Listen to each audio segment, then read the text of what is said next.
Hi, I'm Mandi Pryor, and welcome to Spotlight on Pittsburgh. Spotlight on Pittsburgh is a program about Pittsburgh's most fascinating people and what they do to make Pittsburgh an amazing place to live and work. When we return, I'll introduce you to our first guest, Frank Sands of Sands Science. We'll see you after the break.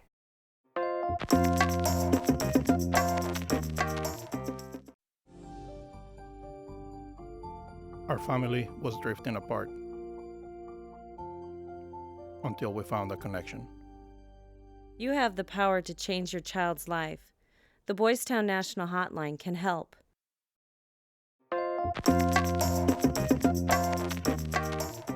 Hi, Frank, and thanks so much for coming on the show. Hi, Mandi. Thank you for the invite.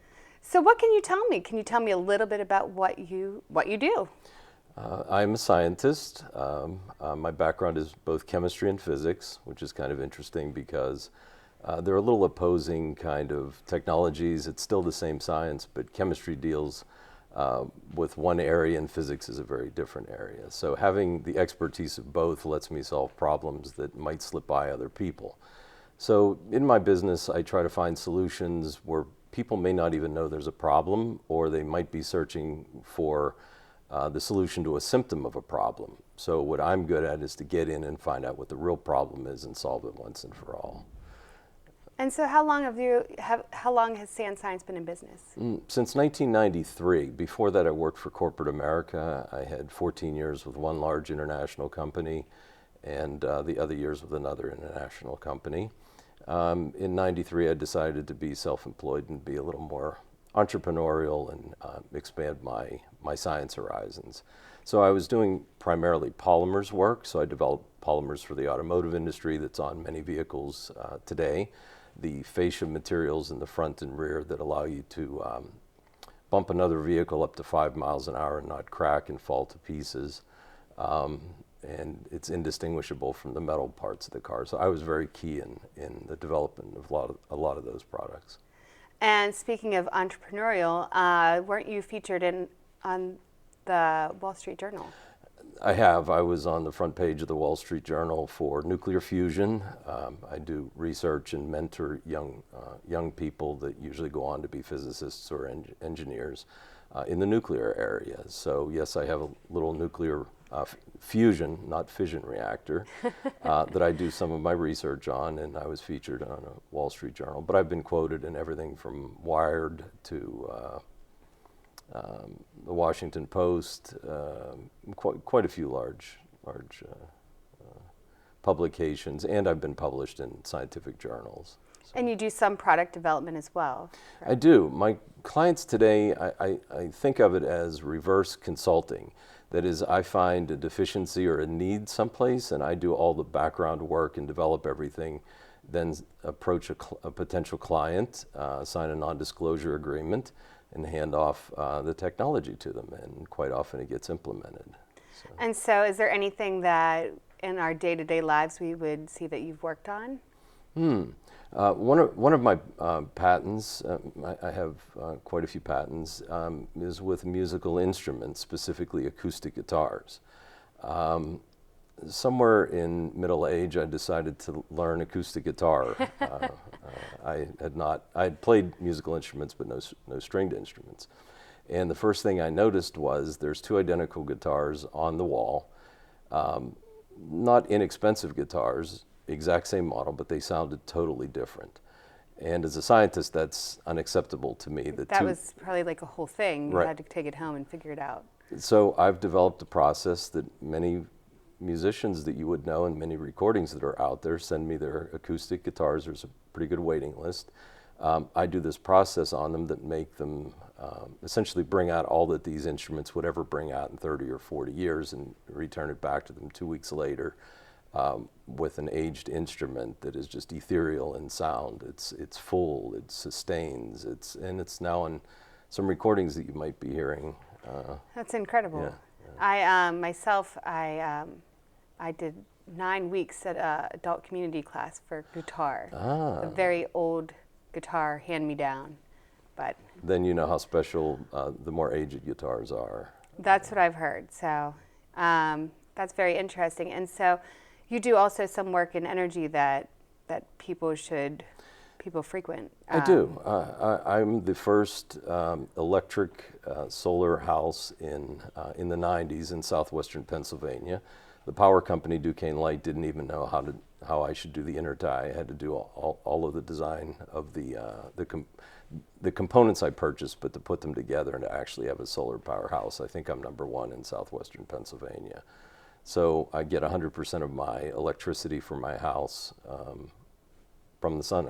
My cell phone is charged from it. All lights, all computer access, and everything else that goes on is solar. So solar does work in southwestern Pennsylvania. People would say, even with all the rain and the gray skies? Solar works on light, not necessarily sunlight. So on a day that it's cloudy, admittedly you don't have the light that you would have on a bright sunny day, but there's still 2/3 of that amount of light coming through the clouds, and it's enough to sustain. I get money back each year. I get a check for between $100 and $150 green energy of excess energy that I've produced for my neighbors from my solar panels, especially during the peak times of need, summertime, at noon, when the sun is highest in the sky and the air conditioners are running the hardest. That's the time that I'm producing the most And energy. would you say you've saved money because of installing? Absolutely, absolutely. Since the 90s, that system has paid for itself. It's more than paid for itself, and for the rest of my life, I won't have an electric bill. Well, I know a lot of people hesitate because it's a little more expensive to install, but then, you do recoup. If you plan on moving in 3 to 5 years, it probably doesn't make sense for you. But if you're thinking the environment, if you put it in, that benefit will go with any people that will purchase that property afterwards, and that environmental impact positive environmental impact will be there for 50 years. So it's a good choice. And so with all the solar, I had once lived in Florida, which is very sunny and very solar in comparison, I think, with Western Pennsylvania. I think it's not as much as you might think. It's up and coming, or it's more prevalent now than it is? The weather, as far as the amount of sun that reaches the ground in Florida versus Pittsburgh, is actually not quite as different as you might think. Solar panels also don't perform as well when they're very hot, so even though Florida may have a little more sun, the higher temperature means they're not quite as efficient. So those really hot summer days is probably not so efficient. And one of the other things, which I know your next guest, Adam, has electric bikes, and this is very important for energy, because we're all looking for the government or someone to solve the energy equation. Well, we have this bucket, and we keep pouring water in, and we're saying we need more energy, we need more energy. The problem is there's no bottom to the bucket. Okay, we don't really throttle back our energy usage. And I think as a society, we need to be more cognizant of the debris that we're throwing out in trash each week, plastic bottles, things that really are not good for the environment. Everyone can make a difference. And what about recycling? I've heard both sides of the spectrum saying that it's almost as much energy to recycle as it is to not recycle. The point is, you do not want any of the plastic bottles to make it to the environment because they're contaminating wildlife. Absolutely. So the idea of gathering it back up and not landfilling it, either reusing or incinerating, makes sense. The only product that really, really makes sense to recycle is aluminum cans. That's something that is really a clear winner. So aluminum cans, recycle at all costs. The rest of it, try to use less. Don't use recycle, try to just not have as much. And so are there any resources that you think that people could utilize to learn more about this? Sometimes people just don't know where to look, and they've heard things that they should learn, and they just haven't. My website, sandscience.com, talks about like traffic flow, like why do we have so many traffic lights? The traffic light system was the same that we had in the 50s, when we had literally 1/5 the number of vehicles. So today, when a car comes to the side street, it's not a 1-for-1. You have 30 cars that have to stop to let one car out of a side street. So you want the traffic to start flowing and continue to flow and not stop at a traffic light. And for example, from the West Liberty tunnels to South Hills Village, there are 31 traffic lights, 31 in that 5.5 miles. What should be a 9-minute travel time trip is 25 minutes, not even in rush hour. So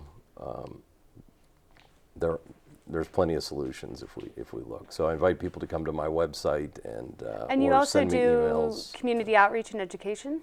I do. I talk at various schools on what people can do for the energy. I attend public meetings, traffic meetings to try to improve traffic flow. So I am involved in the community in those. And I'm willing, if somebody has a good cause, I donate my time to try to help those causes of education, environment, and energy. Well, thank you so much for coming on. We're going to bring you back out with Adam in a little bit. Great. Thanks for the invite. Thank you. To learn more about Sand Science and energy specialists, please visit sandscience.com. After this short break, we'll bring back Adam Rossi from Adam's Solar Rides.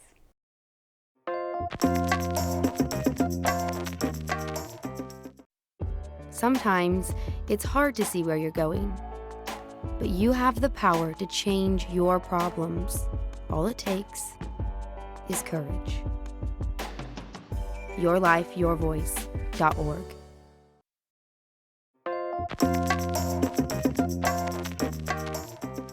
Hi, Adam. Thank you so much for joining us today. Thank you very much for having me. I'm happy to be here. Sure. So what can you tell me about Adam's Solar Rides? Sure. So Adams Solar Rides is a electric bike shop first and foremost, but we also specialize in a lot of electric vehicles, electric toys, boards. We carry all kinds of electric skateboards, the one wheel, the golf board, and it sort of came out of our solar company, Adams Solar Resources, where had to just making all this solar energy, and in addition to just powering your house, realized can power a lot of vehicles too. Well, how did you get into solar energy? Actually, it was my dad's cousin, who's an artist, really wanted solar. My dad was an electrical contractor, so we actually started doing solar thermal installations, where we heated water. We actually heated his whole studio with hot water made from the sun, and then had graduated to solar PV panels, where we install those to make electricity for homes. Actually, on my way in the studio, I saw one of our bigger installs about 10 years ago. Up on the hill across from the high school here. It was pretty neat. So you've made your way into Peters Township. Yep, into Peters, and I remember building it thinking, someday I'll be married and have kids, and my kid might go to that high school and see this array and say, my dad built that 20 years ago. He's going to be the cool kid now. And I just found out he'll be going to PV this year, which is the smaller school behind, so he'll be looking out at the array and say, my daddy built that. So that's great. So what's your biggest interest in solar energy? Just that you can provide all of your own clean energy. I mean, people are just used to always having to be paying for their electricity from someone else that's made somewhere else, maybe not in an environmentally friendly way. And now, you have the power to put solar panels on your roof and provide all of your own clean energy for your home, for your transportation needs. We definitely learned, my husband and I have at least 40 lights in our living room that were not even LED. I mean, it was just horrible. We never turned them on. So it'd be nice if they were solar powered. Yeah, and that's the thing with like LEDs now. You can power so much more with the solar, where the efficiency of the panels has just gone up and up. I mean, when I started, I was putting in 100-some watt panels, and it's not going to be long before we're cracking 400-watt panels here. There's 300+ watt panels. So there's a good mix between the solar and the LEDs that it's like. And it's the LEDs using a tenth as much power as an incandescent bulb. So one or two solar panels will be enough to power the LEDs in a home. Now, can you tell me? I don't know if I should ask this, but can you tell me how much a solar panel would run? I mean, I'm sure there's tons of different sizes available, but maybe price-wise or energy, just in general? I guess. So the old for an average home, I guess. Yeah, the old ballpark I always like to use is just it's $1,000 a panel installed. You want 20 panels, it's $20,000. Since then, it's actually come down more and more. I mean, from when we first started to now, the price of solar has come down a lot.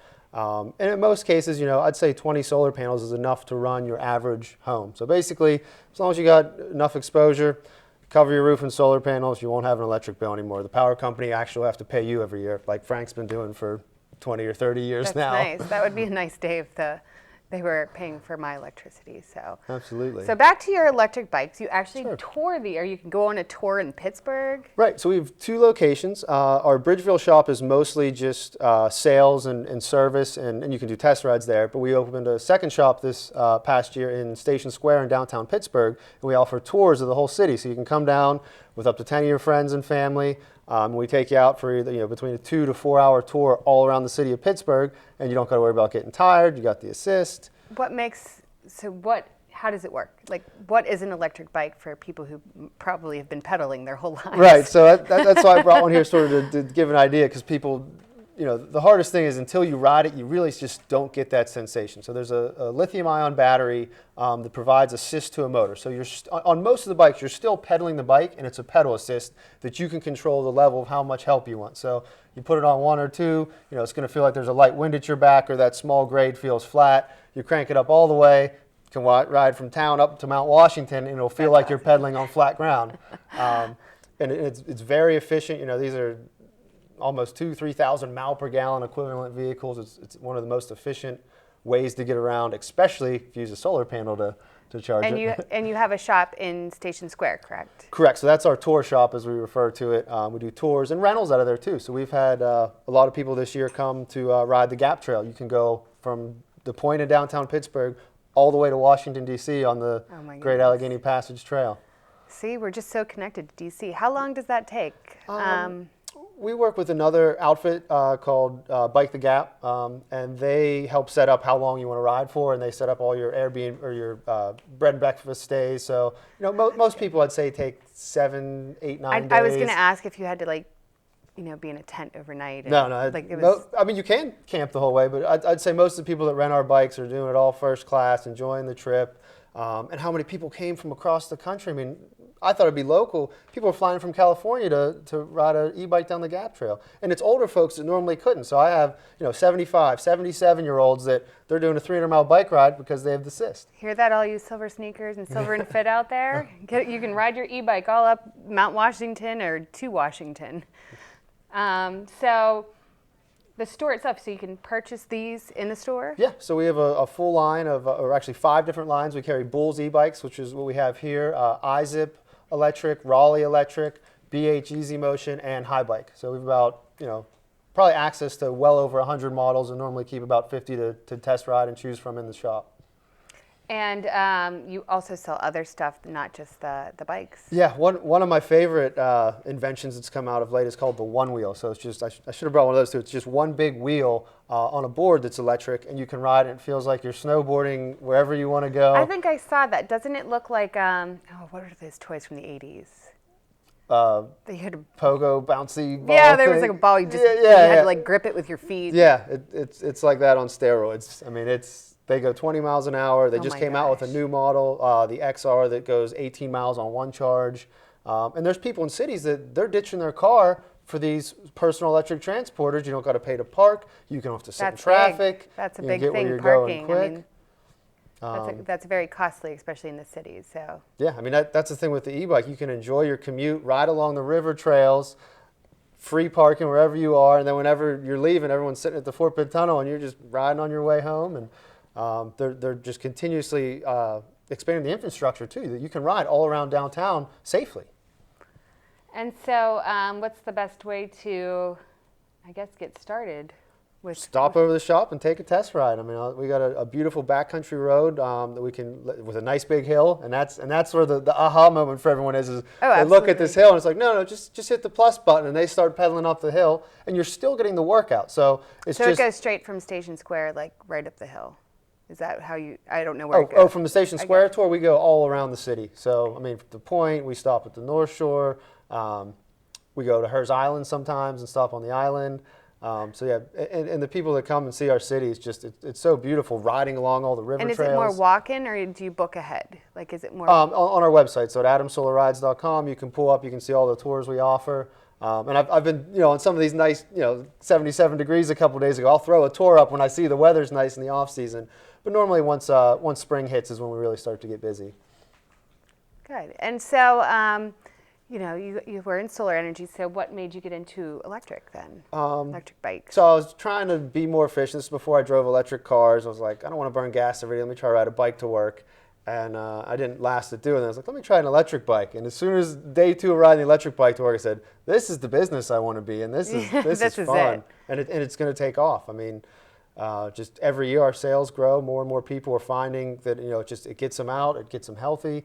And it allows them to just ride farther and explore more. Well, I think people think of it as the tours, but they never really thought of it as like, oh, I ride my bike. I mean, I have people in my family, they ride their bike into Pittsburgh every day. And Yeah, with the new bike lanes and all of that, that would be a great addition. and you can show up to work, you're not sweaty. I used to park downtown, so I mean, it still makes me cringe, like how much I spend on just parking in a garage. Yeah, I mean, some of our bikes now start in the low teens, so I mean, it's a couple months of your parking bill and your bike's been paid for. So is there anything else that you can tell me about the business, or that people should learn about you and what you've done, or what you're going to continue to do? Another interesting, we just started selling to the local police departments. So here in Peters, they just got a fleet of the electric bikes, so it's been really good for community policing, for the officers to get out in the community, and then they don't have to get tired when they're out there riding. They got the assist. And how fast do the bikes go? So 20 miles an hour on almost all of them. Some are considered a speed pedelec, which will go up to 28 miles an hour. And actually, I helped get legislation passed for Pennsylvania back in 2014, HR 154, which classifies the definition of an electric bicycle as a bicycle. So it's legal as a bicycle to ride anywhere. You don't need a license, you don't need insurance, no registration. Because I mean, some of the bikes do have throttles too, where if you can't pedal for some reason or don't want to, you can also twist the throttle to go. We have a lot of people with medical issues that will get our bikes, or who can't get a driver's license for some reason will use an e-bike to get around. Well, great. Well, thank you so much for coming on. I'm going to have you back here in just a second. We're going to take a quick break. Great. Thank you so much. You're welcome. Thank you, Adam, for joining us today. Find out more about Adam's Solar Rides by visiting his website at adamsolarrides.com. When we come back from break, I'll have a quick interview with both of our guests today and our solar-minded energy guests. Thanks.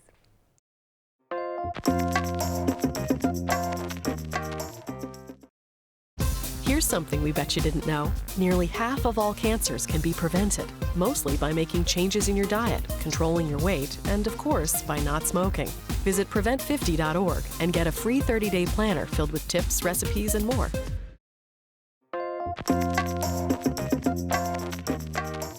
And welcome back. Thanks for both of you for coming on today. So Adam, how do you and Frank know each other? So a while back, I was having lunch at a restaurant, and the guy there was hearing about me getting into this solar thing. It's like, you need to meet my buddy Frank Sands. And it stuck with me when he said that, like it was important. And then our paths ended up crossing, and was like, I was told I was supposed to meet you. And fast forward, I helped Frank get more solar installs. I mean, he had done some of the first ones on his own, but we put some panels on his house and built some pretty neat systems for him over the years. It was a second house, so I actually have solar on two houses. My first house that I did, and then solar. Then Adam installed them on my present house. Wonderful. And so you both kind of have this like-minded, solar efficient hope for the world, I guess. Is there anything that you would like to tell our audience out there about solar energy that we didn't touch on so far? I would just start with efficiency. That just being efficient, be mindful of what you're using, and how much garbage you're taking in the trash every day. Like Frank was saying, how many bottles you're throwing that's going to a landfill. Ever since I became a dad, and I have two young boys now, all the things with sustainability really are hitting home with me, and just the fun factor of it too. It's fun to have solar panels on your roof that are charging your electric car, that doesn't need any maintenance and goes super fast, and there's a cool factor along with the responsibility for the planet factor. I agree with that. When I put my panels in, it's like, how fast can I spin the meter backwards? And early on, they didn't even have a strategy to deal with solar. So I called the Duquesne Light Company and was trying to explain that there's a problem because I'm not getting credit. And I says, I'm spinning my meter backwards. And the lady that was answering is like, that's fraud. I need to send you to the fraud. Would you tell me again that you're spinning your meter backwards? It's like, yes, but I'm not stealing energy. I'm putting energy back in. So it was like, wait, you're giving us energy. It literally was four or 5 years later, I was contacted by a supervisor that says, Mr. Sands, we understand your solar. Each month I'm signing a fraud report because we know you're not stealing electricity, but we didn't know how to handle you in our system. This is true. This was coming out of the 90s. That's incredible. So he asked to come out and look at the system and to talk to me, and everything got on board, and I have the proper meter. I'm getting the proper credits, and we moved forward. So yeah, early days of solar in Pittsburgh is Well, what do you both think the easiest, simplest adjustments that that a family can make on a daily basis? If you want to see where your money's going, look how many trash cans you have out each week, how much recycle and how much trash. You've paid money for that product to be produced, transported to your house. You then consumed it and discarded it. That's a huge load for greenhouse gases, a huge load for consuming natural resources, and now you're going to landfill it. Have you seen what landfills look like? Oh, they're awful. That's what the you're worst producing. things. When you look at your garbage cans, that's what you should be thinking. How much money and how much? I was going to touch base on that, you know, because I did live in Florida. I drove past them. I mean, they're just mountains of garbage. I mean, the whole area, there's crows, and it's horrible. I've seen it's signs horrible. they put on some of the garbage cans that says landfill 10 miles that way next to a recycling bin, just to change people's mindset of even just throwing it always in the garbage of you're just shuttling it down the street from yourself. Right, right. I know we've kind of banished water or bottled water from the house. Like we never use bottled water. So Fantastic. I think that's a big at least It's huge. one step. It's you know, huge. And collectively, when everyone does it, that's what it is. That you think, oh, it's just one person, but as every person starts to get that mindset, it adds up exponentially very quickly. And everyone's pointing at big business and the government that wants regulations. But my question to them is, what they are? Who is the customer that is that is creating that need? And we are. It's all of us. So if we want to change the environment, if we want to change energy and greenhouse gases and everything, we're the consumers. So if we want it to change, we need to change. We can't just look for a fancy regulation or the lights would go off. So it's us. It's us. Well, both of you, I hope at least there was a little impact today on some of our viewers out there to maybe just think about what they're putting back into the earth. But thank you both so much for being on. Thank you. And Thank you. hopefully we'll have you on again someday too. Be happy to. Enjoyed it. Thanks a lot. Thank you once again for watching Spotlight on Pittsburgh. Please follow us on Facebook and Instagram at spotlightonpittsburgh.com and join us next time when we shine the spotlight on 2 new guests.